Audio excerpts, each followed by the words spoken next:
नमस्कार, मैं हूं हरिशंकर व्यास। सेंट्रल हॉल में आपका स्वागत है। इन दिनों भारत के पाबंदियों वाला देश बनने का हल्ला बहुत चला हुआ है। सोशल, इलेक्ट्रॉनिक और प्रिंट मीडिया सभी में मांसाहार या कि मीट पर प्रतिबंध को लेकर भरपूर चर्चा है। चर्चा एक तरफा है। एक ही पक्ष का हल्ला हुआ कि भारत में प्रतिबंध दर प्रतिबंध लग रहे हैं। लोग क्या खाए और क्या न खाए, इसमें भी सरकार दखल कर रही है। मामला पर्युषण के जैन पर्व के वजह से था। पर्युषण के दिनों में जैन लोग मांसाहार से अपवित्रता महसूस करते हैं। उनकी संवेदना का ध्यान रखते हुए महाराष्ट्र और राजस्थान में मांस बिक्री पर रोक के फैसले हुए। ऐसा पहले भी होता रहा है। मतलब मोदी सरकार या भाजपा का कोई हाथ नहीं था, लेकिन बवाल ऐसे हुआ जैसे भाजपा की बदौलत ऐसा हुआ है। यह लोगों की खान पान की आजादी का हनन है। जैनों की भावना का सम्मान भाजपा का एक सांप्रदायिक एजेंडा है। इससे कसाईयों के कारोबार पर चोट है।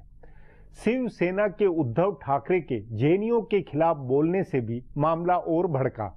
महाराष्ट्र के निकायों के बाद राजस्थान, हरियाणा ने भी जैनियों की भावना में पाबंदी का ऐलान किया तो माना गया कि यह तो भाजपा का एजेंडा है। उधर जम्मू कश्मीर में गो मांस पर पाबंदी का बवाल भी सुर्खियों में है। जाहिर है विरोधी गो मांस और मीट दोनों में भाजपा के हिंदू एजेंडे की जोर जबरदस्ती जतला रहे हैं। सवाल है इसका जन जन में मनोवैज्ञानिक असर क्या है। आज इस पर चर्चा है, मगर उसके पहले गपशप और खास सुर्खियां है। शुरुआत सियासी गपशप से करते हैं।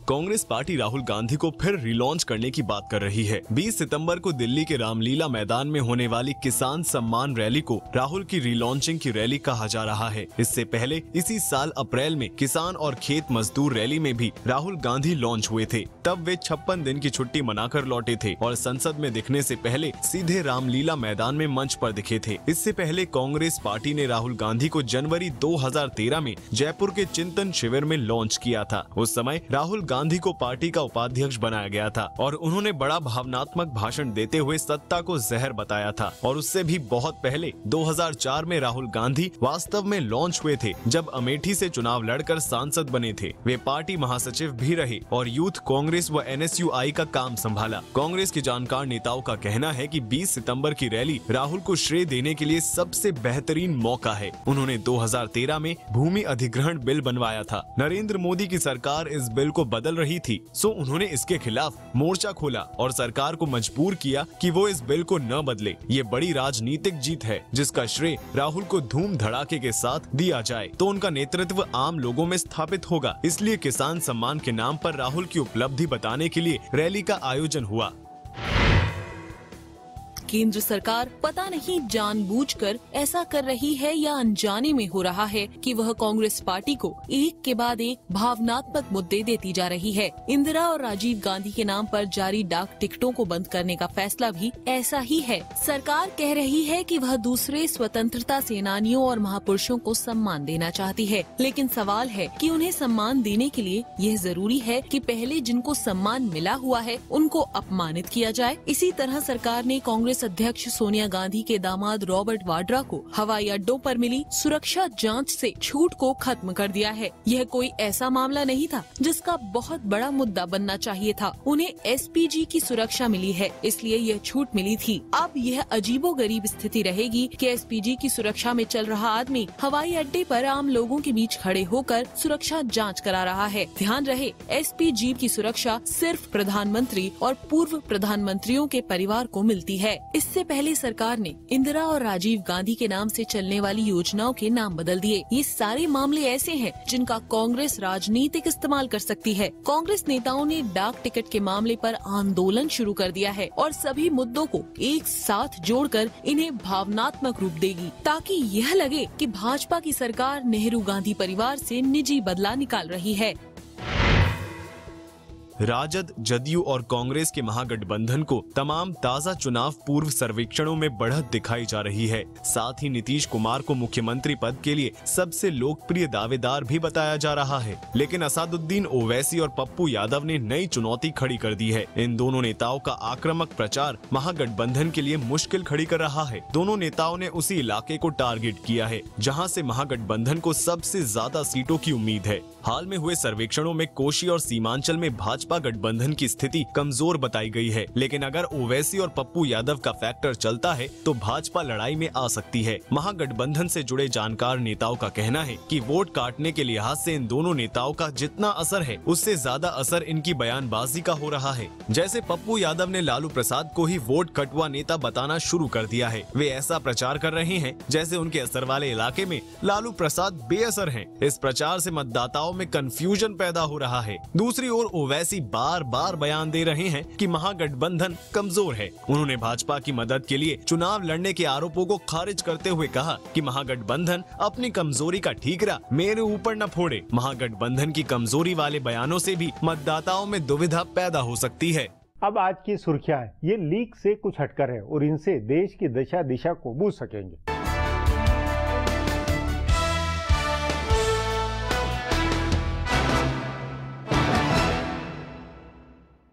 कांग्रेस उपाध्यक्ष राहुल गांधी ने राष्ट्रीय स्वयंसेवक संघ से संबंधों और उसकी विचारधारा को लेकर नरेंद्र मोदी पर निशाना साधा है। उन्होंने कहा है कि आरएसएस की विचारधारा हमेशा दूसरों पर अपनी बात थोपने की रही है और भाजपा हमेशा उसकी विचारधारा को मानती है। यूथ कांग्रेस की 2 दिन की राष्ट्रीय कार्यकारिणी की बैठक के आखिरी दिन कल राहुल गांधी ने अपनी पार्टी के नेताओं से कहा कि भाजपा कभी भी आरएसएस के खिलाफ नहीं जा सकती है। यहाँ तक कि नरेंद्र मोदी भी आरएसएस के खिलाफ नहीं जा सकते हैं। यूथ कांग्रेस की ये बैठक बंद कमरे में हुई थी, जिसके बाद सूत्रों ने बताया कि राहुल गांधी ने भूमि अधिग्रहण बिल को लेकर सरकार पर निशाना साधते हुए कहा कि उसने बिना लोगों से सलाह मशवरा किए ये बिल बना दिया था, इसलिए लोगों ने विरोध किया तो उसे इसे वापस लेना पड़ा।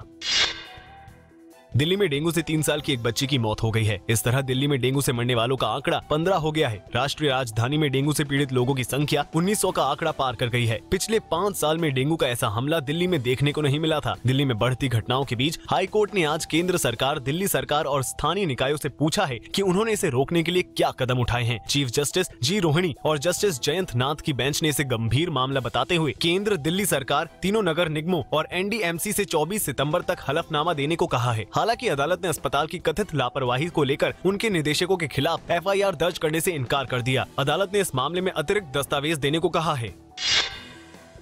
सुप्रीम कोर्ट ने एक अहम फैसले में पंचायत चुनाव लड़ने के लिए 10वीं पास होने की जरूरत वाले नियम पर रोक लगा दी है। हरियाणा में होने वाले पंचायत चुनावों से पहले राज्य सरकार ने इसमें संशोधन करते हुए कुछ नई चीजें जोड़ी थी। इसमें एक नियम ये था कि पंचायत चुनाव लड़ने के लिए 10वीं पास होना जरूरी है, लेकिन सुप्रीम कोर्ट ने आज इस नियम पर अंतरिम रोक लगा दी है। सुप्रीम कोर्ट ने हरियाणा सरकार को नोटिस जारी कर 4 हफ्ते में जवाब देने को कहा है। याचिकाकर्ता ने हरियाणा सरकार के बनाए कानून को नागरिकों के मौलिक अधिकार का हनन बताया है।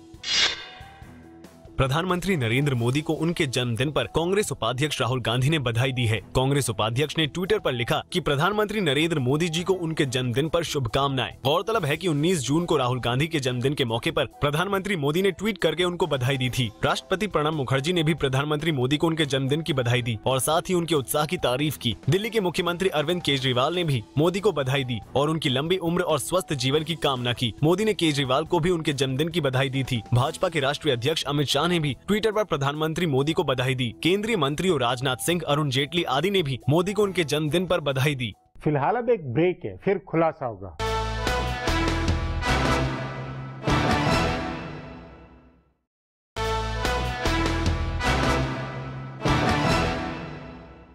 गोवध, गोमांस पर पाबंदी का करोड़ों करोड़ हिंदुओं पर अनिवार्यतः मनोवैज्ञानिक असर होगा। महानगरों के एलिट प्रभु वर्ग के कुछ लाख उदारवादी हिंदुओं का इसमें कोई खास मतलब नहीं है। इस मुद्दे पर रायशुमारी हो तो देश की 80% आबादी गोवध पाबंदी के पक्ष में निकलेगी। सो इस पाबंदी के साथ मीट को जोड़ बदनामी की बात फालतू है। इस पर आगे चर्चा करें उससे पहले देखें मेरा यह खुलासा।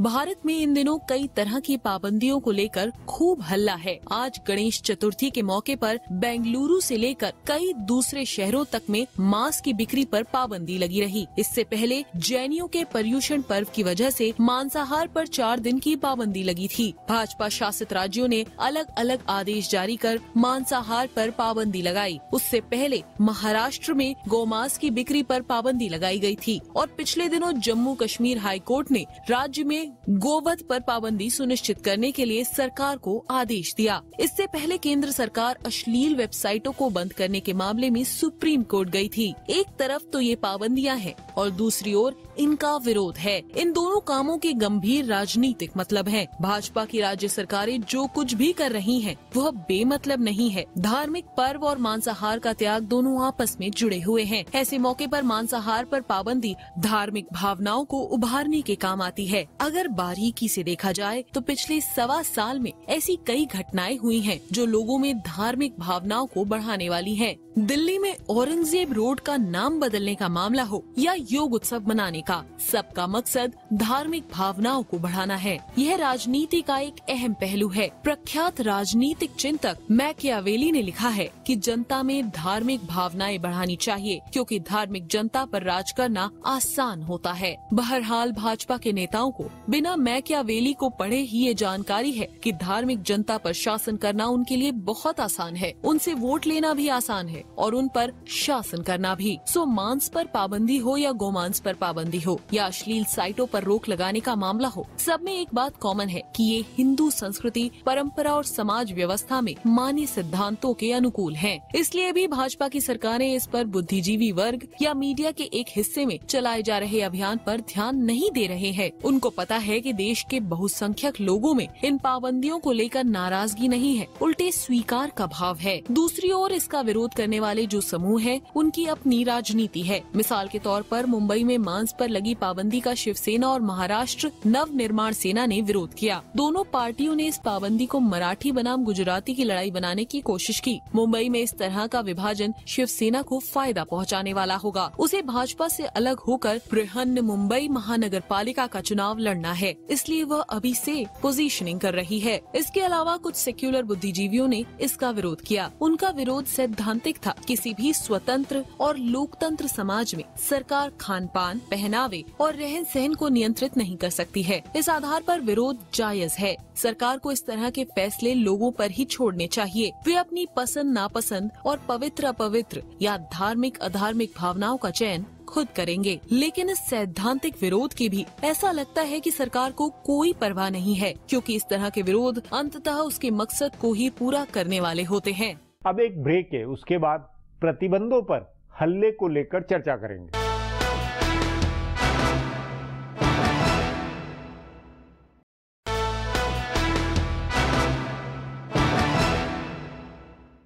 बीफ पर बैन, मीट पर बैन, पोर्न पर बैन जैसे हल्ले से विरोधी मोदी सरकार की बदनामी होती देख रहे हैं, लेकिन हकीकत उल्टी है। मीडिया और भारत की एलिट जमात में जो चर्चा होती है उससे ठीक उलट भारत का आम हिंदू समाज है। इसी हकीकत के चलते नरेंद्र मोदी, अमित शाह की रणनीति बहुत कारगर है। इस पर चर्चा के लिए आज मेरे साथ वरिष्ठ पत्रकार विनीत नारायण है।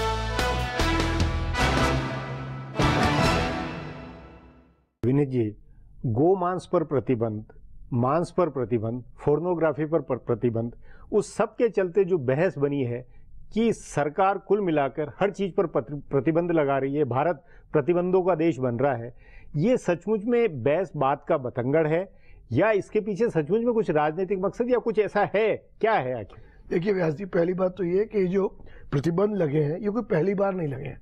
अभी मैं हिस्ट्री सर्च कर रहा था। 1582 में शहंशाह अकबर ने जैनियों के पर्व पर मीट खाने पर पाबंदी लगाई थी।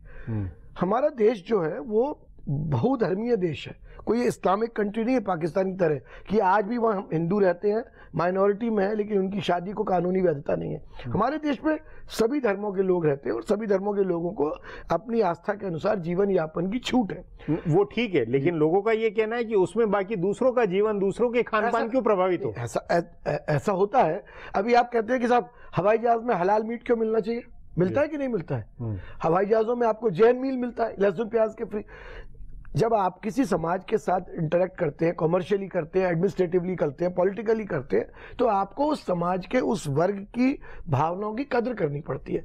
अगर 365 दिन में 5 दिन 10 दिन आपने नहीं खाए, या मान लीजिए, बात यह है कि अगर आप इस देश में रहते हैं, किसी भी धर्म के हो, आपको अपनी धर्म की मान्यताओं के अनुसार जीवन यापन की छूट है।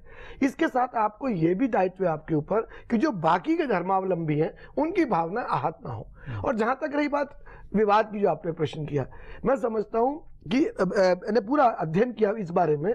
कितने ही राज्यों पे है, जो मुस्लिम बहुल्य कश्मीर है, वहां तो गौ मांस पर कब से बैन है। नहीं, वो तो राजा हरि सिंह के समय से चला बात, वो चला आ रहा था, वो पुरानी उसमें है, वो आ रहा है ना। कितने ही राज्यों में है, कितने ही राज्यों में। नहीं, लेकिन धर्मनिरपेक्षता के कारण ये, और सबको आजादी के नाते खान पान, और आज के मौजूदा उस जो संविधान है उसमें ये पाबंदियों को लेकर बहस जो होती है, उसका क्या जवाब बनेगा? बहस वो लोग करते हैं जिनको ये एजेंडा सेट करना है कि साहब ये फेनेटिक एक्टिविटी हो रही है। एक्चुअली कुछ ऐसा नया नहीं हो रहा। अरे जब अकबर ने, मुस्लिम बादशाह ने मीट पर पाबंदी लगाई जैन पर्व के दौरान, तो अभी अगर बीजेपी कर रही तो उसको इस तरह क्यों नहीं? हाँ, पर बीजेपी नहीं, उससे पहले कांग्रेस सरकार, और वहां पे भी रहता है, बराबर करती है। अब हरिद्वार में जो अंडा तक बैन है, हरिद्वार में, मुनि की रेती में, ऋषिकेश में शराब, मांस, अंडा सब बैन है। तो वो क्या बीजेपी सरकार ने किया? नहीं किया ना। ये बीजेपी कांग्रेस की बात थी, जैसा मैंने शुरू में नहीं, लेकिन इसमें एक माहौल तो ये बन रहा है कि ये कोई ऐसा एक राजनीतिक एजेंडा, कुछ बीजेपी ऐसी बातें चुपचाप कर रही, छोटी छोटी बातें, जिससे एक पूरा माहौल गरमाया बना रहे। ये इसीलिए हो रहा है कि जिन लोगों का मकसद है कि बिना बात का बतंगड़ बना के शोर मचाना, मतलब ये बात का बतंगड़ बनाने वाले ज्यादा जिम्मेवार है, या बीजेपी, या कोई दूसरा राजनीतिक मकसद है? बिल्कुल बात का बतंगड़ वाले जिम्मेदार है। इस देश में अगर माना जाए परंपरा से, तो सब लोग सांप्रदायिक सौहार्द से रहने की आदत डाले हुए हैं। सदियों की परंपरा इस देश की, लोगों ने एक दूसरे का सम्मान किया है। एक छोटा सा उदाहरण बताता हूँ, बहुत पुरानी घटना मैंने सुनी। एक मुसलमान और हिंदू दोनों क्लास फेलो थे। मुसलमान दरोगा हो गया, क्लास फेलो ट्रेन में जा रहा था, उसने पहचान लिया, हिंदू ने नहीं पहचाना। उसने सिपाही भेज के गाड़ी से उतरवा लिया, घबरा गया कि मुझे क्यों गिरफ्तार किया। बोले भूल गए, हम लोग स्कूल में साथ पढ़ते थे। बोले यार तूने तो मेरी प्राण सुखा दी, मेरी ट्रेन भी छुटवा दी, अब इनके लिए खाना लाओ। उसके मुसलमान सिपाही खाना बंधवा के डोरे में बांध के उस मित्र के लाए। तो इस तरह एक दूसरे की भावना की कदर करने से समाज चला करता है। पर ये जो बहस होती है ना, बेमानी मुद्दों पर बहस करके हल्ला मचाना, अगर यही बात है, अगर ये कहते हैं कि साहब ये क्यों किया जा रहा है, इस वक्त क्यों किया जाए, दूसरे वर्ग के लोग खड़े हो रहे हैं सांप्रदायिक नेतृत्व लेके कि साहब हम मानेंगे नहीं, हम बैन तोड़ेंगे, हम खाएं, इससे समाज में वैमनस्य बढ़ेगा, अराजकता बढ़ेगी। ये कोई मीडिया की डिबेट के विषय नहीं है, ये तो कम्युनिटीज के बीच में बैठे नगर पालिका है, स्थानीय जनप्रतिनिधि है, धार्मिक लीडरशिप है, वो वहाँ की स्थानीय हालात में, वहाँ की जो माहौल है, या जो लीडरशिप है, उसके कारण भी कई चीजें हो जाती है लोकल लेवल। उनको करना चाहिए रहता है। इस बात के लिए मीडिया को क्यों चलने की जरूरत है? अब मान लीजिए मुरादाबाद शहर है, और मुरादाबाद शहर के अंदर बहुत बड़ी तादाद में मुसलमान रहते हैं, और उनके ताजिए निकलते हैं, और उनको लगता है कि साहब हमारे ताजिए निकले तो कोई बैंड बाजा नहीं बजना चाहिए, म्यूजिक तो नहीं बजना चाहिए, उसका सम्मान किया जाना चाहिए। पर अगर मान लीजिए हिंदुओं की कोई शोभा यात्रा निकल रही है और मुसलमानी इलाके से, नहीं हम बैंड नहीं बजाने देंगे, क्या मतलब हुआ? तो एक दूसरे का जब आप सम्मान करेंगे, और ये स्थानीय स्तर पर पहले होता रहा वो सब व्यवस्था, लेकिन ये जो अखिल भारतीय बहस होकर और इस तरह, उसके कारण माहौल, ये कोई अखिल भारतीय बहस नहीं, लेकिन इस पर बहुत ये मतलब ये कि सोशल मीडिया में देखिए कि पूरा एक जो एलिट वर्ग है, जो प्रभु वर्ग है, वो ये चलाए हुए हैं कि भारत तो अब बेनिस्तान हो गया है, ये इस तरह की बहस चल रही है। नहीं, पर इन लोगों की समाज में पकड़ कितनी है? आप यहाँ इस दिल्ली की सीमाओं के बाहर चले जाइए, ये किस बहस का कोई मतलब है? आप जबरदस्ती नाहक मुद्दे खड़े करके समाज को गुमराह कर रहे हैं। आपको समाज को दिशा देनी चाहिए। नहीं, लेकिन इसमें एक बात और कि समाज को गुमराह करने के बावजूद, क्योंकि जो बहस है वो एक अलग स्तर पे है, और जो उसकी आम जनता पर असर है, मनोवैज्ञानिक वो अलग होता है, तो इसलिए उस नाते उसका जिम्मेदारी उससे और जिम्मेदारी बढ़ जाती है। आप अगर टेलीविजन चैनल पर आके हमारा बैठ गए और इस तरह की वाहियात बातें हम करने लगे, तो इसका समाज पे क्या असर पड़ेगा? समाज को दिशा देने की बात कर दीजिए। नहीं, लेकिन इसमें कानून भी और अदालत भी, जब वो अगर आते हैं और वो अगर कोई इस पे कहे, तो फिर उसको कैसे लिया जाएगा? जाएगा। मैं समझता हूँ व्यास जी, सबसे बड़ा नुकसान जो आज मीडिया का हो रहा है ना, वो यही हो रहा है कि जो मुद्दे हैं राष्ट्र निर्माण के, जो गंभीर मुद्दे हैं पर्यावरण के, जो समाज, उन पर बहस न होकर हम ऐसे ट्रिवियल इश्यूज पर, सतही इश्यूज पर हल्ला मचा के सब मीडिया का ध्यान डाइवर्ट कर रहे हैं लोगों का, और इससे हम लोग कहीं पहुंचने वाले नहीं है। इससे अराजकता, इससे अनरेस्ट, इससे एंग्जाइटी ये बढ़ने वाली है समाज। जी विनीत जी, बातचीत को यहीं समाप्त करेंगे। प्रोग्राम में आने के लिए बहुत बहुत धन्यवाद। हमारा प्रोग्राम अब यहीं खत्म होता है। आग्रह है कि प्रोग्राम पर अपनी राय hsvyas@nayaindia.com पर ईमेल करके बताएं या hsvyas@Twitter पर जाहिर करें। सो कल फिर मिलेंगे इसी चैनल पर इसी समय।